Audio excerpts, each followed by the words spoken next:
ઘણા માણસો એવો પ્રશ્ન કરે છે કે આ વાગડ એટલે વાગડ નામનો પ્રાંત છે, પ્રદેશ છે, એ ના. પણ પિયરના વાવડાને જે દીકરી પોતાના હાહરાના ઓરડામાં હૂતી હોય ત્યાં પિયરના 10ના વાવડાને પણ પ્રવેશવાની મનાઈ હોય. જ્યાં વાની ગઢ બંધાઈ જાય એવા વાગડમાં ન દેશો વાગડની વઢિયારણ સાસુ દોયલી. ભાઈના લગ્ન આવ્યા છે. માએ પોતાના દીકરાને બોલાવીને એટલું કીધું, બેટા બેન ને એવા કવળા હાહરિયા મળ્યા છે કે 12 વર્ષથી મયરના ઝાડવા નથી જોવા દીધા. તું જોઈને તેડવા નહીં જાય ને તો તારા લગ્નના મીઠા મંગલ ગીત ગાવા બોનને નહીં આવવા દો. ભાઈ બહેન વગરના ચગાવીને તારા મંગલ ગીત કોણ ગાશે બાપ? તું જઈ અને બેન ને તેડી આવે. તારા બાપની ગેરહાજરી છે. એક દીકરો અને દીકરીને મૂકી અને બાપ ગુજરી ગયો છે. ઉદર રહેતા બાપ ગયો અને જન્મતા મુઈ માં. ઘણ વીતશે હજી ઘણાય પડશે ઘા. રાણી રોળાના ઉજેરી પારકી મજૂરીઓ કરી અને દીકરીના લગ્ન કરી દીધા છે. દીકરો નાનો છે. દીકરો આજ 18 વર્ષનો થયો, એના લગ્ન આવ્યા છે. માં કહે છે કે તું જઈને બેન ને તેડી આવ્યો. વેરણું જોડી અને ભાઈ બહેનના ગામના પાદરમાં આવ્યો. ગામના પાદરમાં ભાઈ આવ્યો. વેલડાને છોડી અને ગામના તળાવમાં બળદ પાવા માટે ઉતર્યો છે. બેન દેરાણી જેઠાણી નણંદને હારે પાણી ભરવા માટે આવી છે. એમાં ગામના માણસોએ રામ રામ કર્યા. રામ રામ રામ રામ રામ રામ, જય માતાજી જય માતાજી જય માતાજી શબ્દ સાંભળ્યો. 12 વર્ષે દીકરીને મયરનો અવાજ કાને પડ્યો. દીકરી કોક દિવસ મયરની 10 બાજુ ઓસીકું રાખીને હોય ને તો હા હું ઓસીકો ફેરવી નાખતી. વહુ તમે પિયરની 10 બાજુ ઓસીકો ન રાખો ને તો તમને પિયરના હોણા આવશે. એવા વાતાવરણમાં જીવવા વાળી દીકરી, એક બાજુ નણંદ છે, એક બાજુ દેરાણી છે, એક બાજુ જેઠાણી છે અને વચ્ચે પોતે વહી જાય છે પાણી ભરી. એ આમ કરીને આમ જ્યાં માથે પાણીની હેલ લીધી અને ભૈલાનો શબ્દ કાને પડ્યો. રામ રામ રામ રામ રામ રામ રામ રામ શબ્દ કાને પડ્યો. મયરનો અવાજ સંભળાણો ભાઈ. પણ માથેથી હેલ પડી ગઈ. દોડ દીધી. મારો જવતલીઓ આવ્યો, મારો વીર આવ્યો, મારો માડી જ આવ્યો, મારો બાપલીઓ આવ્યો. 2 આંગળીના ટાચકા બોલાવી વીરના ઓવાણા લીધા. ખમા મારા બાપ. કેવડો મોટો થઈ ગયો નહીં? હું જયારે હારે આવી ત્યારે તું તો ઘોડિયામાં હિંચકતો હતો. બેન ગાંડી થઈ ગઈ. ભાઈ ને હારે વાતો કરે છે. નણંદે બાજુમાં આવી અને બાવડું પકડીને કીધું, ભાભી અજાણ્યા માણસની હારે આમ વાતો કરતા તમને શરમ નથી આવતી? નણંદબા એ અજાણ્યો નથી, મારો માડી જ આવ્યો છે. તમે 12 વર્ષથી પિયરમાં નથી ગયા. તમે જયારે હારે આવ્યા ત્યારે તમારો ભૈલો તો ઘોડિયામાં હિંચકતો હતો. ઓળખ્યો કેમ કે આ તમારો ભાઈ છે? અને સાહેબ લોક કવિની કલમ ચાલે છે કે ઓળખ્યો માની આંખોને અણહાર અને મારા બાપુની એ બોલાશે વીરને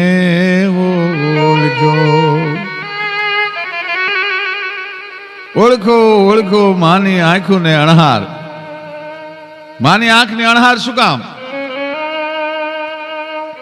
એટલા માટે લોકકવિની કલમની મજા ન્યા ઈ છે. ઝવેરચંદ મેઘાણી લખે છે, ઓળખો માની આંખોને અણહાર અને બાપુની બોલાશે વીરને ઓળખ્યો. દીકરી જયારે 6 મહિનાની હોય અને માં પેટ ભરાવતી હોય, ધાવણના ઘૂંટડા ભરતી હોય ત્યારે ટગર ટગર ટગર ટગર માની સામે જોઈ રહેતી હોય. એ દીકરી માની આંખોને ધાવણના ઘૂંટડાની હારે પોતાના હૈયામાં ગળી ગઈ હોય. એટલે 12 વર્ષે નહીં પણ 52 વર્ષે મળે ને તોય માની આંખની અણહાર કોઈ દી દીકરી ન ભૂલી શકે. એટલે ઓળખો માની આંખોને અણહાર અને બાપુની બોલાશે વીરને ઓળખ્યો. અને આજે પણ ઘણા કુટુંબમાં ઘણા સમાજમાં એવી મર્યાદા હોય છે કે દીકરી સમજની થાય પછી બાપની સામે નજર કોરી ટીકી ટીકીને બાપને કોઈ દી જોયો ન હોય એટલે બાપની અણહાર ભૂલી ગઈ હોય, પણ કાયમ બાપનો બોલવાનો અવાજ સાંભળ્યો હોય એટલે મારા બાપ જેવો અવાજ છે એ મારો વીર જ હોય, મારી માં જેવી આંખો છે એટલે મારો ભાઈ જ હોય, બીજું કોઈ ન હોય. ઓળખો ઓળખો માની આંખો ને અણહાર, બાપુની બોલ્યા હે વીર ને ઓળખો. વીર મારા બાપ, હાલો વેલનું જોડો. હાલો વીરા તમે આજ દખણી બેન ને ઘેર ઉતારા એ દેશું રે ઊંચા ઓરડામાં દીકરીએ ભાઈને ઉતારો આપ્યો. સાસરિયાની રજા ન મળે. આજે પણ ઘણા સમાજમાં એવો નિયમ છે, ત્યાં સુધી પોતાની બેનને ભાઈ ન મળી શકે. સાસરામાં બેનને રજા મળી પોતાના ભૈલાને મળવાની, અને બેન મળવા માટે ગઈ, પણ બેનનો ચહેરો જોઈ ખાનદાન દીકરી કોઈ દી ફાહરાની ફરિયાદ ન કરે, પણ બેનનો ચહેરો જોયો ભાઈ સમજી ગયો. ભાઈ એમ કે છે કે બેન બાપા 12 વર્ષથી તું મૈયરમાં નથી આવી, પિયર નથી આવી, સુખી તો છો ને? હવે બોલો બેની કઈ સુખ દુઃખની વાત, અમે ઘીરે રે એ જાઉં તો મારી પૂછશે, અમે હવે ઘીરે રે એ જાશું તો મારી પૂછશે. બેન સુખી તો છો ને? પાપણના પડદામાં અટવાણેલા આહુડાને બેન પી ગઈ. આહુડા પાડ્યા નહીં હો. મારા વીરના લગ્ન છે, આવા ટાણે મારે દુઃખના રોદણા રોઈ અને રોવાય નહીં. ભાઈએ પોતાના ગળાના હમદર્દ કીધા બેન તો જો તો સાચી વાત ન કર તો તને મારા તારા વીરના ગળાના સોગન છે, મારા ગળાના સોગન છે. બોલ બોલ શું તકલીફ છે? અને તે દિવસે બેન એમ કે છે કે વીર મારા દખ જોવા છે તારે? હા તો કે રહી જાવ માડી જાયા તમે આજુની જો ને રાત, મારે રાતલડી એ પડી હે ને દુખડા ઉગશે, મારે રાતલડી એ પડશે ને દુખડા ઉગશે. રાત પડે ત્યારે કોઈ માણસને સોનાનો સૂરજ ઉગતો હશે, કોઈને ચાંદો ઉગતો હશે, પણ વીર મારે તો રાત પડે અને દુઃખના ઝાડમાં ઉગે છે. શું કામ?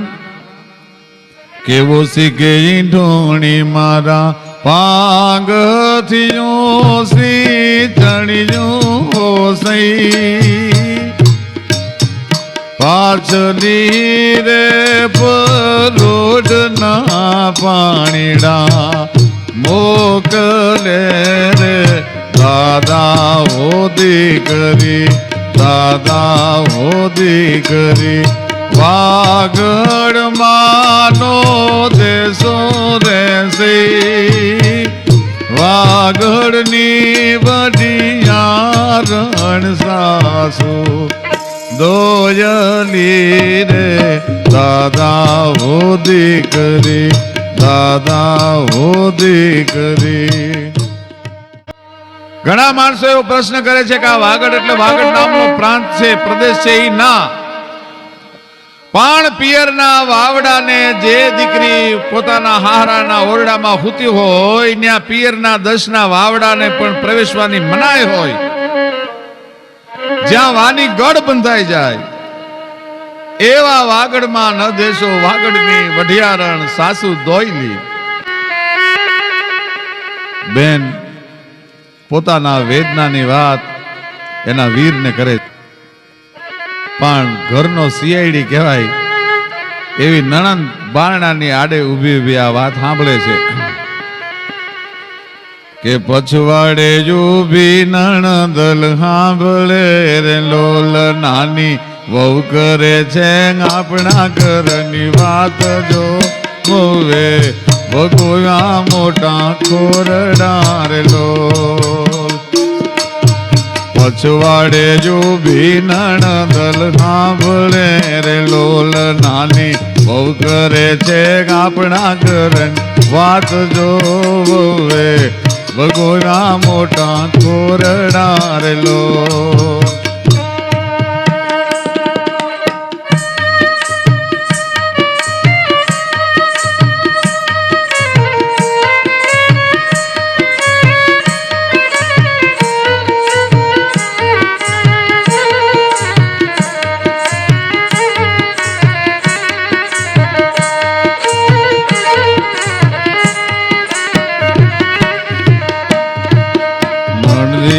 જય સાસુ ને સંભળાવ્યું રે લોલ બહુ કરે છે આપણા ઘરની વાત જોવે ભગોયા મોટા ખોરડા રે લોલ નાની એ નાની બહુ કરે છે આપણા ઘરની વાત જોવે ભગોયા મોટા ખોરડા રે લોલ સાસુએ જય સસરાને સંભળાવ્યું રે લોલ નાની બહુ કરે છે આપણા ઘરની વાત જોવે ભગોયા મોટા ખોરડા રે લોલ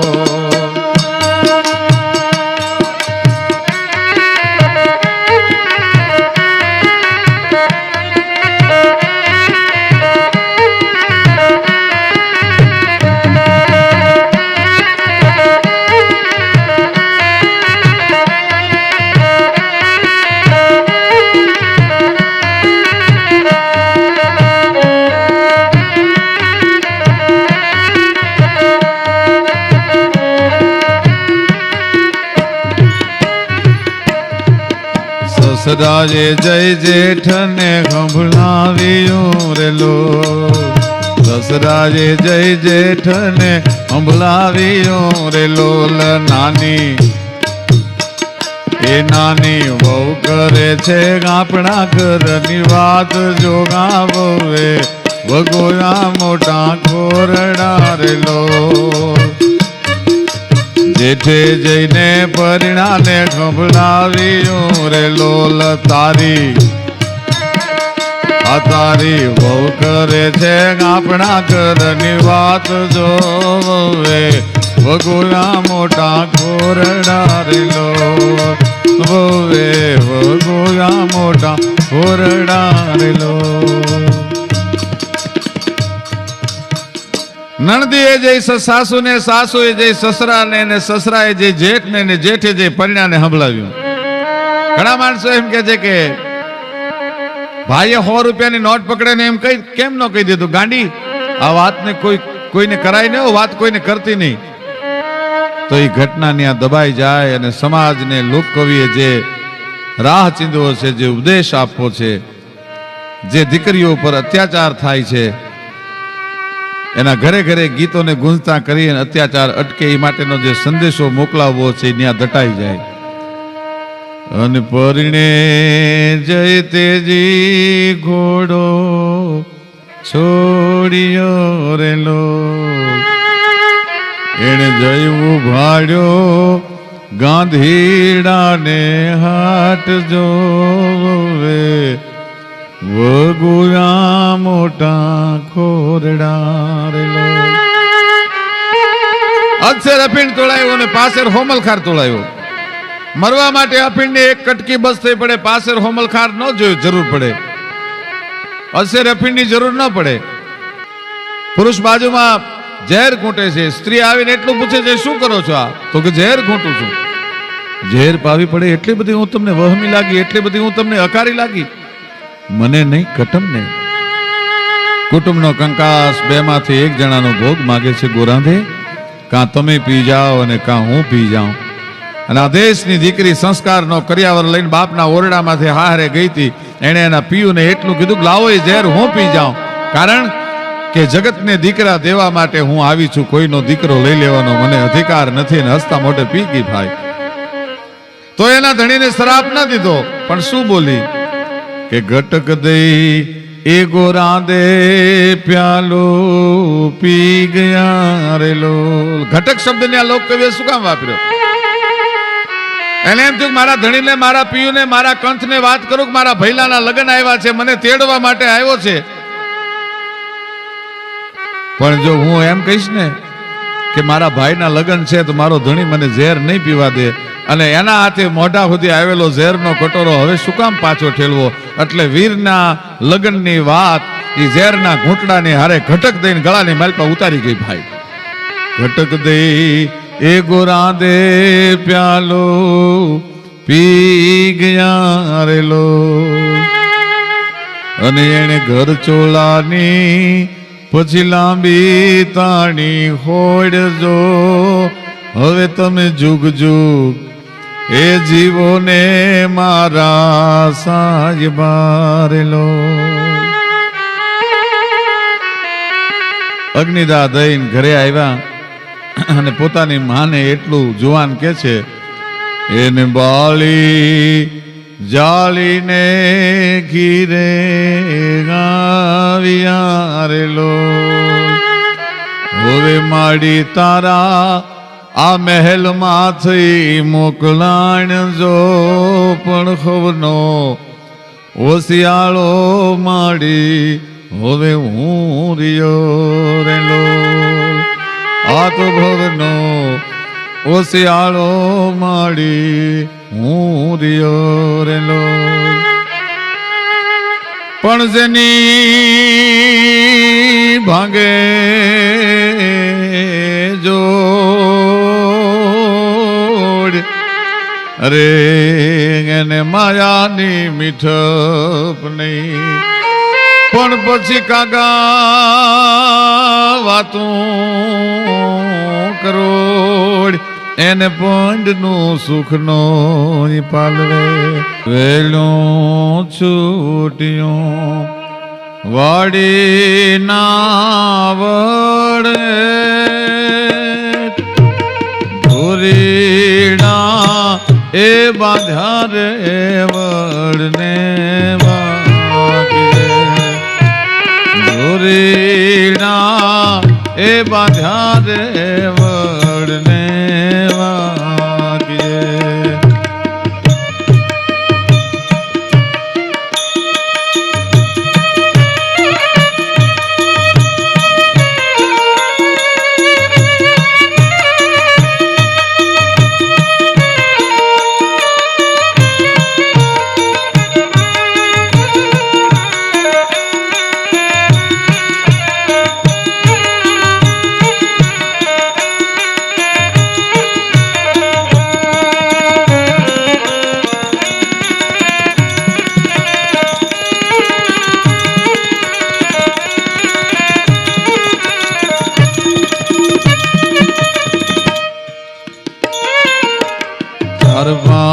સૈરો પાણીડાની હાર, એમ વચની પાણી જારી વીરને ઓળખ્યો.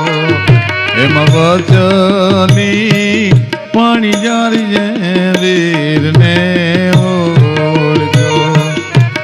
ઓળખ્યો માની આંખોને જાણાર, આજ બાપુની એ બોલાશે વીરને ઓળખ્યો. આજ બાપુની એ બોલાશે વીરને ઓળખ્યો.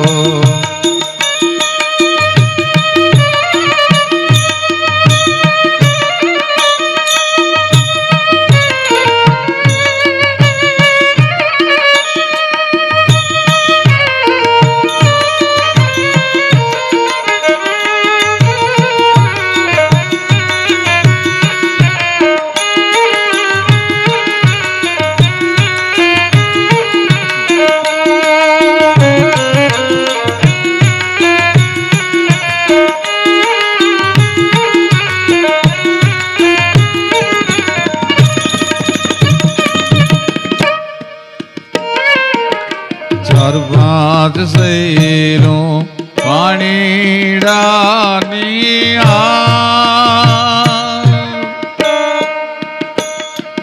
એમ વચલી પાણી જારીએ વીરને ઓળખ્યો એમ વચલી પાણી જારીએ વીર